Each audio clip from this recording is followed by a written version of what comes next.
다 같이 기도하겠습니다. 존귀와 영광을 받으실 하나님 아버지, 오늘도 우리를 구원의 손길로 감싸주시고 보호하시고 예배할 수 있도록 은혜 주심을 감사를 드리옵나이다. 우리의 마음과 정성을 다하여 주님을 찬양하며 그리고 환난과 고통 속에서도 주님을 향한 소망으로 이 귀한 시간을 주 앞에 올립니다. 우리의 예배를 받아주시고 또한 우리 가운데에 지었던 모든 죄악을 용서하시되 교만과 정욕과 불신과 원망과 이러한 모든 죄악을 주 앞에 회개하며 하나님의 거룩한 말씀을 또한 듣기를 원하오니 이 시간 예수 그리스도의 십자가 보혈로 우리를 깨끗게 하여 주시옵시고 하나님과의 온전한 관계로 회복시켜 주시옵소서. 지금은 전염병으로 인하여 이 미국 땅에 많은 고통을 주고 있습니다.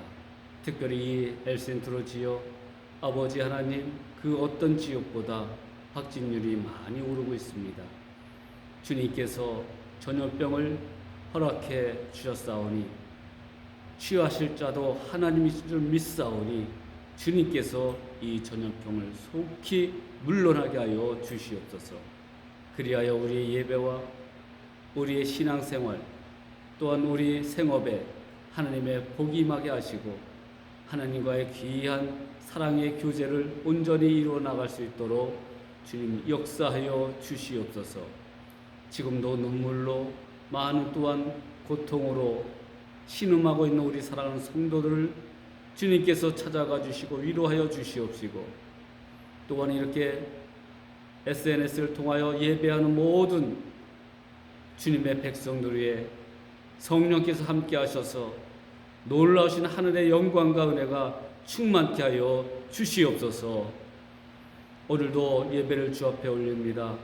시종을 주님 앞에 맡기오니 하나님께서 영광 받아주시고 주님의 은혜가 이 시간 우리 가운데 가득 넘치게 하여 주시옵소서. 감사하며 예수님의 이름으로 기도하옵나이다. 아멘. 하나님 말씀은 요한복음 3장 13절부터 17절까지 말씀입니다. 다 같이 읽도록 합니다. 하늘에서 내려온 자 곧 인자 외에는 하늘에 올라간 자가 없느니라. 모세가 광야에서 뱀을 든 것 같이 인자도 들려야 하리니 이는 그를 믿는 자마다 영생을 얻게 하려 하심이니라. 하나님이 세상을 이처럼 사랑하사 독생자를 주셨으니 이는 그를 믿는 자마다 멸망하지 않고 영생을 얻게 하려 하심이라. 아멘. 니고데모가 등장하는 3장의 대화 말미에는 영생의 신비에 대해서 예수님께서 자신을 계시하시고 보여주시는 장면입니다. 첫째는 광야에서 뱀을 든 것 같이 모세의 그 광야 사건이죠. 예수님도 들려야 하며, 둘째, 이를 통해 영생을 얻을 수 있는 신비한 은혜를 가르쳐주고 있습니다. 자, 오늘 주신 말씀 요한복음 3장 16절은 주일학교 학생도 외울 수 있는 가장 유명한 하나님의 말씀입니다. 자, 예수님께서 오신 목적이 나오죠. 뭐예요? 영생을 주시고자 하는 함이다 보여주고 있습니다. 자, 영생을 얻게 하려 하시는 이유가 뭡니까? 그것은 다른 게 아니에요. 하나님이 우리를 사랑하시기 때문에 그렇습니다. 우리는 제한된 존재입니다. 심판받아야 될 존재입니다. 죄에서 벗어날 수 없는 존재입니다. 그런데 하나님께서는 강권적으로 우리를 사랑하시기로 작정을 하셨고 사랑을 주셨고 사랑의 완성자이신 독생자를 보내주신, 즉 절대적 사랑, 절대적 희생, 절대적 순종을 우리에게 보여주셨습니다. 행하셨습니다. 하나님의 자녀로 회복시켜 주심을 보여주시는 대목이 바로 오늘 본문 말씀입니다. 자, 이를 구약의 모세, 곧 놋뱀 사건을 통해서, 구리뱀 사건이죠. 노뱀 사건을 통해서 설명하고 계십니다. 인간은 어떠한 노력으로도 영생을 얻을 수 없는 존재라는 것을 말씀드렸어요. 영생은 외부로부터, 하늘로부터 와야 됩니다. 우주 밖에서 오셔서 우주 안으로 오셔서 하나님의 저주를 대신 받아야만 영생을 얻을 수 있는 자격이 생기게 되는 겁니다. 죄가 없으신 분이셔야 돼요. 생명의 본질이어야 됩니다. 생명의 공급자이셔야 됩니다. 이러한 합당한 존재, 곧 오직 하나님 한 분밖에 없으십니다. 그래서 삼위일체 하나님 가운데에 독생자 예수 그리스도를 보내시기로 작정하셨고, 또 2000여 년 전에 이 땅에 오셔서 육신의 몸, 곧 성육신 사건과 십자가의 고난 사건과 부활하심으로 하나님의 사랑을 확증해 주셨고, 영생을, 구원을 완전히 이루어 주셨습니다. 그래서 요한복음 3장에 보면 니고데모를 통해서 유대교 율법 체계가 아래의 유계 세계에 속하기 때문에 이 아래 세계에는 영생이 없음을 보여줍니다. 헬라 체계로 말하면 아래 세계에서 아무리 이치를 터득해도 위의 진리, 곧 실체를 이해할 수가 없는 것입니다. 헬라 체계는 이원론적 체계 아닙니까? 또한 그림자로만 보여주는 거 아니겠습니까? 실체를 이해할 수가 없어요. 도달할 수가 없어요.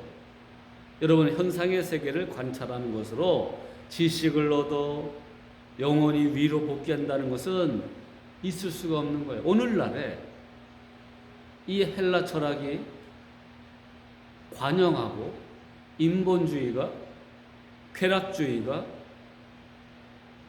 또한 종교다원주의가 이 세상에 널리 퍼져 있어요. 그래서 어떤 사람은 이 영생을 얻기 위하여 그러한 다른 신 또는 다른 것, 다른 물질, 다른 어떤 지식, 이것에 의존해서 영생을 얻을까, 이런 생각을 하는 사람들이 많이 있습니다. 일전에 전혀 모르는 사람이 그 부인께서 전화가 왔었어요. 자신의 남편이 이제 죽게 되었으니 중환자실에 입원해 있습니다. 신문지상에서 제 이름을 알고 저에게 전화를 하신 겁니다. 오셔서 남편을 위해 마지막으로 기도해 달라고 요청을 하셨어요. 중환자실에 갔습니다. 예수님을 믿지 않는다고 부인이 말씀해 주셨어요. 그래도 의식이 좀 있고 의사소통이 조금은 가능해서 복음을 짧게 전했습니다. 예수님을 전했습니다. 그리고 마지막에 영접 초청을 하였습니다. 대답을 잘 못하니까 그 옆에 있던 부인이 이렇게 이야기했습니다. 여보, 아무거나 믿으면 돼요.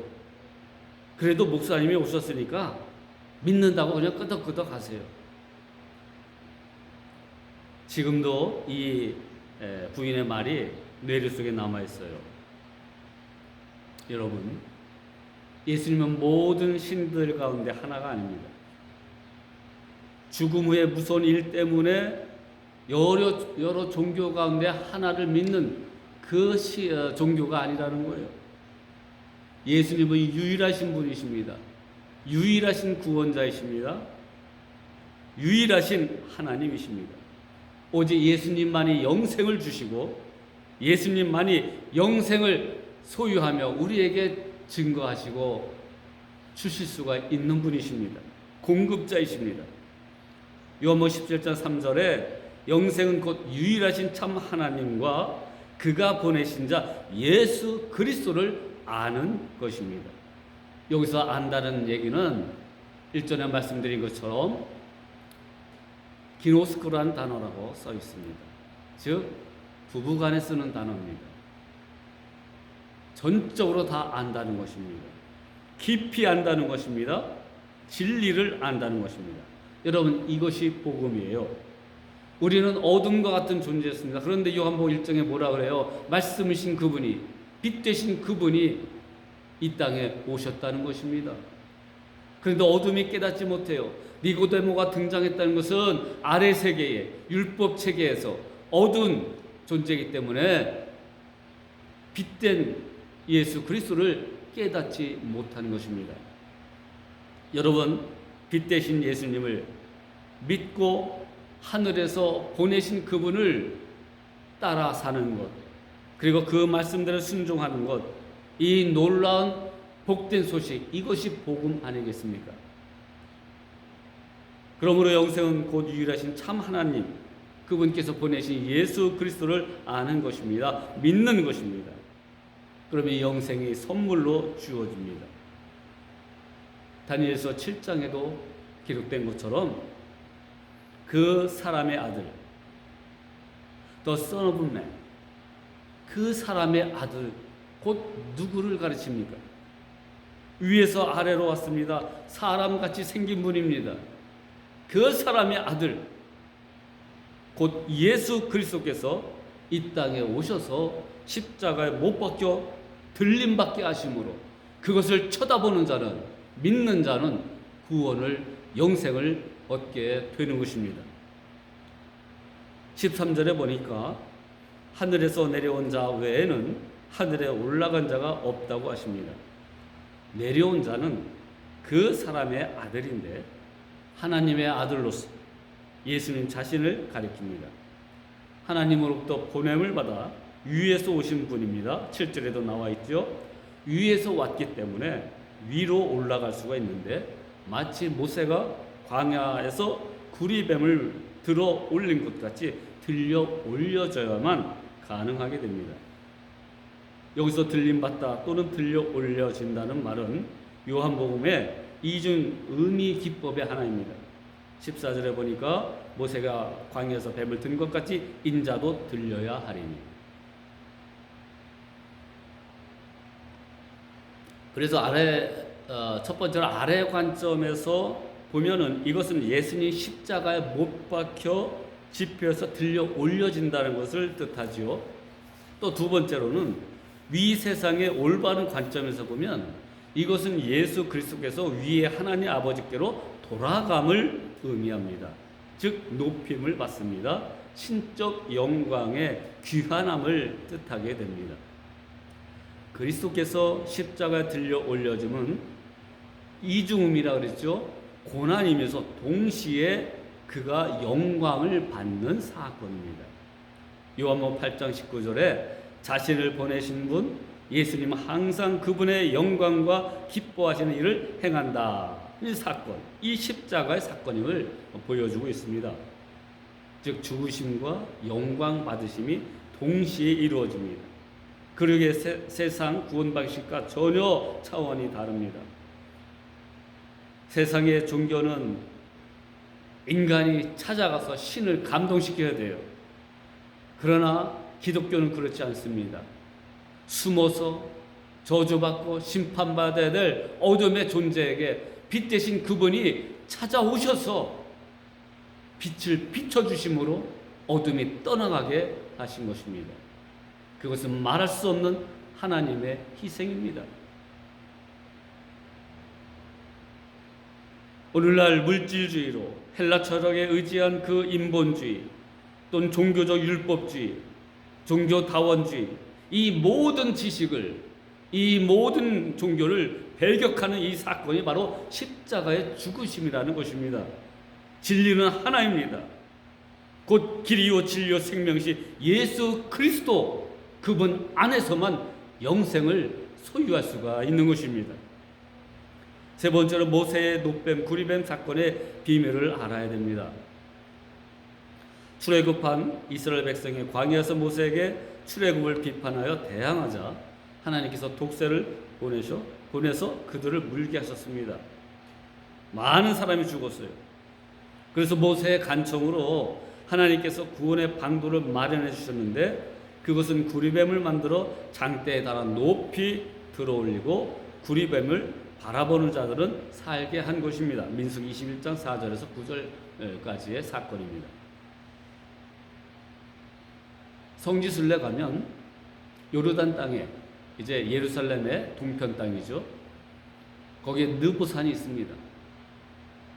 모세가 마지막 가나안 땅에 들어갈 수가 없으니까 마지막 바라보면서 들려 올라갔는지, 죽음을 맛보지 않고 올라갔는지, 그 마지막 있었던 곳이 바로 이 느보산입니다. 거기에 가보면 노뱀의 십자가의 노뱀의 모습으로 이렇게 조형물이 있어요. 이 구리뱀 사건을 보여주는 거죠.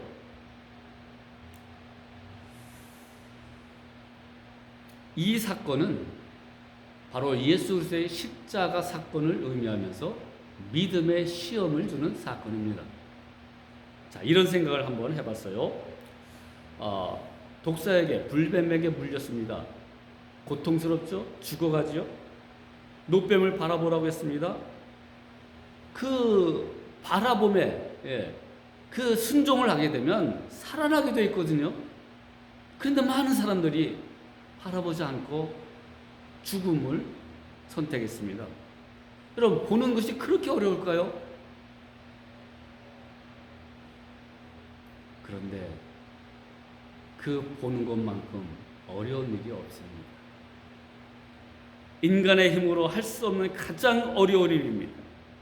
하늘에서 오신 분, 육신을 입고 오신 분, 표적을 행하시는 그분, 하나님의 아들이심을 어떻게 믿습니까?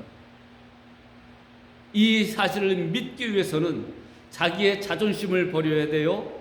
자기의 가진 지식을 버려야 돼요. 자신이 의지했던 모든 것을 버려야 합니다. 오로지 그 말씀에 순종해야 합니다. 이성적으로 알 수 있는 일이 아닙니다. 또한 지금은 보이지도 않는데 하나님의 살아계심을 내가 믿어야 되는가? 여러분, 어떻게 믿을 수가 있겠어요? 그래서 믿음은요, 우리의 편에서 우리가 생성하는 것이 아니라 하나님이 주시는 선물입니다. 선물. 신비함입니다. 믿음을 주시는 분의 도움으로 인하여 고백할 수 있는 은혜가 되는 것입니다. 바라보면 산다, 그렇게 말씀하실 적에 하나님이 좀 보여주셨잖아요. 그러면 그 말씀을 순종함으로, 영접함으로, 받아들임으로 바라보면 되는 것입니다. 십자가 앞에 오면은 죄사함을 받고 영생을 주십니다. 부활의 소망을 주십니다. 이 믿음의 신비, 이것은 곧 영생의 신비함입니다.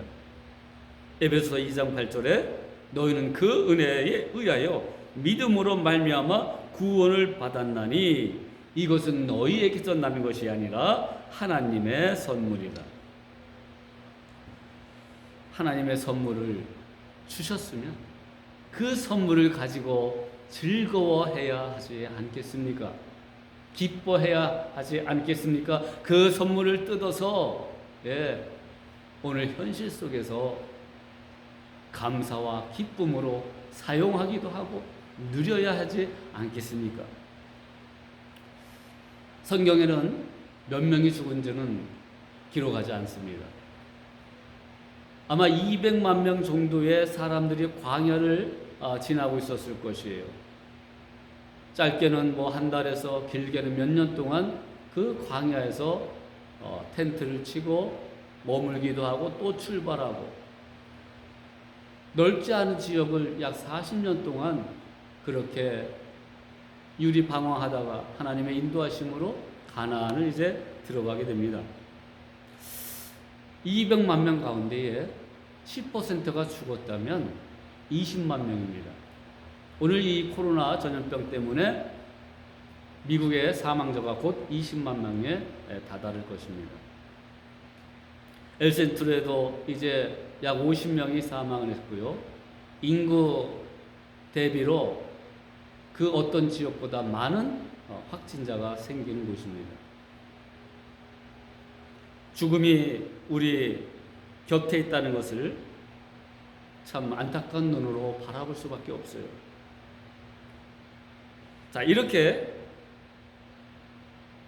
많은 사람이 죽었음에도 불구하고 민수기 21장 8절에 보세요. 여호와께서 모세에게 이르시되 불뱀을 만들어 장대 위에 매달아라.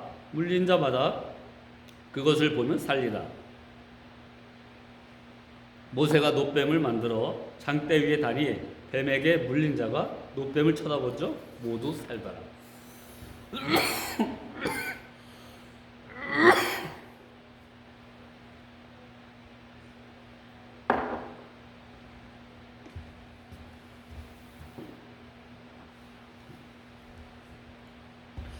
이 말씀이 선포되고 저 끝까지 전달되려면 어떤 방법이 사용됐을까요? 마이크도 없으니까, 스피커도 없으니까. 아마도 중간중간에 전달자가 있어서 그 설교를 저 끝까지 전달했을 겁니다. 놋뱀을 쳐다보면 살 수 있네. 뭐 이렇게 전달했겠죠. 그런데 많은 사람이 죽음을 선택했습니다. 뭐 때문에 그래요? 불순종입니다. 불신앙입니다. 내 이성으로 믿을 수가 없어요. 죽으면 죽으리라는 그런 신앙의 결단이 아니라 불신앙의 결단으로 죽음을 선택해버립니다. 첫째는 하나님의 능력에 대한 불신이었을 것이고, 둘째는 하나님의 초청을 교만함으로 거부했을 것입니다. 요한복음 10장 25절, 예수께서 대답하시되 내가 너희에게 말하였으되 믿지 아니하는도다. 믿지 않아요. 내가 내 아버지의 이름으로 행하는 일들이 나를 증거하는 것이거늘 너희가 내 양이 아니므로 믿지 아니하는도다. 그러니까 불신의 마음을 선택해서 믿지 아니하니까 결국은 하나님의 양이 아니라는 것을 깨닫게 됩니다. 굳이 신학적인 표현으로 유기했다 이런 명칭으로, 이런 단어로 불리기도 하지만 하나님께서 선택하신 것이 아닙니다. 오늘 요한복음 10장 25절 26절 그것을 그대로 보여준 것이 바로 구약의 민수기 놋뱀 사건입니다. 십자가 사건도 마찬가지예요. 예수 그리스도께서 십자가에 달려 우리의 죄를 위하여 죽으셨습니다.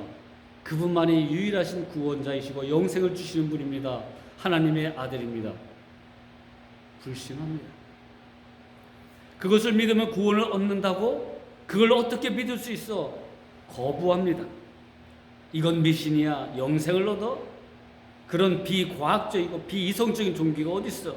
난 내 지식을 믿어. 내가 가진 것을 믿어. 나는 다른 신을 믿어. 나는 물질과 지식에 의존해. 세상의 쾌락이 너무 좋아. 나는 여기에 의존하며 오늘을 살 거야. 이렇게 사람들이 거부하고 불신하고 받아들이지 않는다는 것입니다. 저는 그래서 오늘 우리에게 임한 이 전염병은 우리를 개혁시키시고 이 땅에 경고하시고 하나님께 돌아오라는 그 사인이라고 생각이 돼요. 물론 이 전염병을 마귀가 줄 수가 있는 거죠. 그러나 모든 것은 하나님의 허락하에 있습니다. 하나님의 손아귀에 있습니다. 주신 자도 하나님이시라면 취하실 자도 하나님이십니다. 마귀가 즐거워할 이 전염병의 환경, 우리가 기도함으로 믿는 자로서 영생을 소유한 자로서 불안해하지 말고 두려워하지 말고 하나님께 이것을 맡기고 간구함으로 전염병이 떠나가는 역사들이, 다시 예배가 회복되는 놀라운 역사들이 일어나기를 주님의 이름으로 축복합니다. 여러분, 우리의 자존심을 버리고 하나님이 주시는, 하늘에서 주시는 영적인 자존감을 회복하시길 바랍니다. 놋뱀을 바라보는 것, 그것은 십자가를 바라보는 것입니다. 나를 버리고 하나님을 절대적으로 믿겠다는 신앙의 의지적 결단입니다. 하나님의 말씀대로 순복하며 따르겠다는 신앙적 결단입니다. 이러한 민수기 사건을 모형론적으로 보여주는 것이 바로 오늘 말씀처럼 십자가에 죽으실 그리고 부활하실 예수 그리스도를 보여주는 사건입니다. 니고데모조차 율법의 최고봉이었던 그조차도 자기 자신의 내재자와 즉 종교생활, 율법생활을 통해서 구원받은 자 알았던 그 사람이 아래 세상의 관점으로서는 구원받을 수 없다는 그 예수 그리스도의 말씀에 충격을 받게 되는 겁니다.